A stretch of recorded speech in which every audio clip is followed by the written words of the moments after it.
Puma Velocity 4. Can these shoes become the best daily trainer of the year?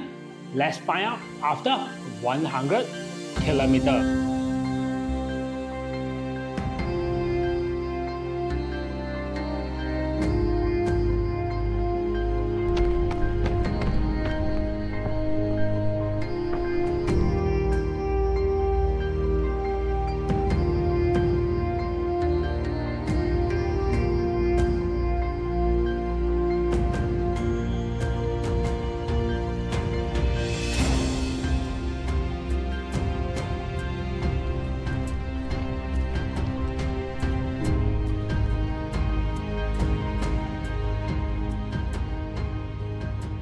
Hello guys, welcome back to my channel. I'm Ken, one of the Malaysia running YouTuber. Today I'm going to have my 100 kilometer review on this pair of shoes, Puma Velocity, for a versatile daily trainer by Puma. I bring these shoes out for quite a number of runs, reach to the 100 kilometer. So in this video, I'm going to talk about the specification on the shoes and how the shoes feel like when I'm using these pair of shoes during this 100 kilometer and what I like and dislike about this pair of shoes. Because before we wrap up, how's the shoes feel like? Before we start, full disclosure, this pair of shoes is sent by Puma Malaysia, so I'm not need to pay any money for this pair of shoes, or I get paid to make this review. All the opinion that you watch on this opinion is my personal opinion. So let's start with some numbers of the shoes. For the specification and the size that I'm using is 30 cm, that is US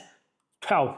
That is slightly bigger than my normal size, but luckily I get this size just for a bit roomy on the front because the shoes built a bit narrow compared to the others, a lot of daily trainer. So make the shoes weight at 264 grams. Still consider lightweight for a pair of daily trainer with such a huge step form that on the back is a 36mm. At the forefoot is 26mm. Make the shoes 10mm drop. On the upper, using the engineering mesh upper with some power tape overlay around the shoes. It's very lightweight and it's very comfortable. It's not like super breathable, but it's very comfortable from front all the way to the back. The heel collar, there's the right amount of padding on the heel collar, just like a lot of daily trainer. So for the tongue, they have like consider, it's not like gusset tongue or partial gusset tongue, it's just like a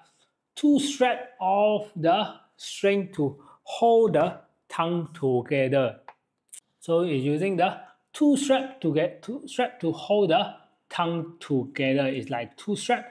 It's quite annoying because it's not really the purpose of holding the tongue together, because you see it's a bit loose on the left and right. There's two strings to hold the tongue, so I'm considering it as a partial or non-gusset tongue. So the tongue, there's a very minimum padding and quite premium feel on the tongue, and same as the upper. The lace long enough, and the lace, if you see properly, the lace in the middle, there's a reflector on the lace, so it's very nice up when you lace up the lace.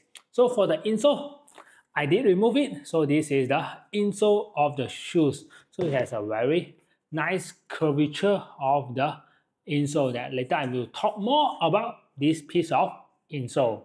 For the midsole, using the nitro foam, is the ATPU foam by Puma. Is very bouncy, it's very soft and very comfortable. So it's actually, the foam is very soft and it's very bouncy. There's no carbon plate in the shoes, so you can bend the shoes very easy. It's a pair of daily trainer, so it's very soft and bouncy. For the price, the shoe selling at 599 ringgit, and the colorways right now is this coral blue color with the sea blue. Is quite attractive and the colorway is very nice.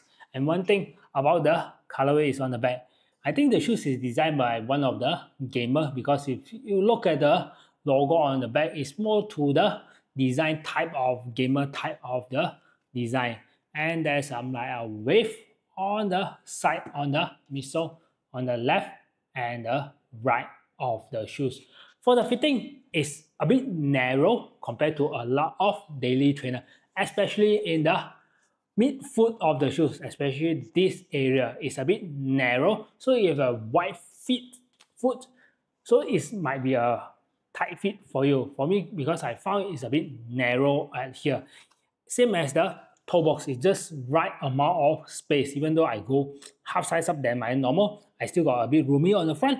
But on the toe box at here, I feel it just snug fit, even though I go half size up. And on the mid area here is considered tight fit. For the arch is considered a bit of the medium arch over here. But if you plus the insole, if you look at the insole, the shape, especially this area. So the insole actually, there's a arch in the midsole. If compared to other type of brands of insole, it's just like a piece of insole in it without the arch support. So for the Puma, for the Velocity 4 here, the insole with the arch support. So if you are wide feet that are having some trouble fitting, maybe you can try to consider changing the insole. For the outsole, using the fan favorite. A lot of favorite, even myself also favorite of this grip. That is a Puma grip. There's a almost full coverage of the Puma grip rubber. It's very grippy for dry, wet, sand, concrete, grass, dirt, anything. This grip is very grippy from front all the way almost to the back with a bit of exposed foam on this one. Even right now we really reach 100 km, the exposed foam still look very nice. Just need some dirt and some scratch mark over here, same as on the other side of the shoe. Still look very perfectly nice. So this is the Puma grip. Is grippy. Enough with all the numbers. How the shoes feel like in this 100 km. Straight out from the box, when I wore it on the treadmill. The first 5 km is like a torture to me. It's not really comfortable on the first 5 km, and the first 2-3 run of it is really not comfortable. Why? Because there's some issue with this insole. I found that a very big hot spot on the insole. When I run on it, it produces a lot of heat over here. There's a very huge hot spot, same as on the other side. Both sides having some hot spot over here. The first 5 km I ran on treadmill. I thought it's because of the treadmill heat up anything, or maybe I socks, I just completely run. Then on the second run, I bring the shoes out to the street and run. I can't even complete the 5 km. I have to U-turn back to my house and change socks. At first, I thought it's my socks problem. So I changed from my normal Decathlon socks that I purchased like 10 ringgit for 3 pairs. I changed to a much more higher end socks with some more cushionings, everything. I thought it would solve the issue. End up, it become much more worse because Decathlon socks is very thin. So I starting to change to the other type of socks that is a bit thicker on the back with some compression on the back. It caused much more problem.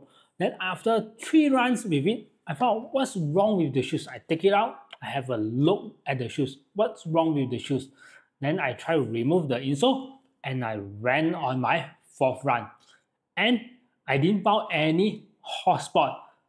From that run, I realized this is my main problem. So that's why I got few type of insole from my old running shoes. Then I take it out and slot in and see which insole work the best. So I found that 2 insoles that work the best to me, and what's the difference between these 2 insoles with the insole over here.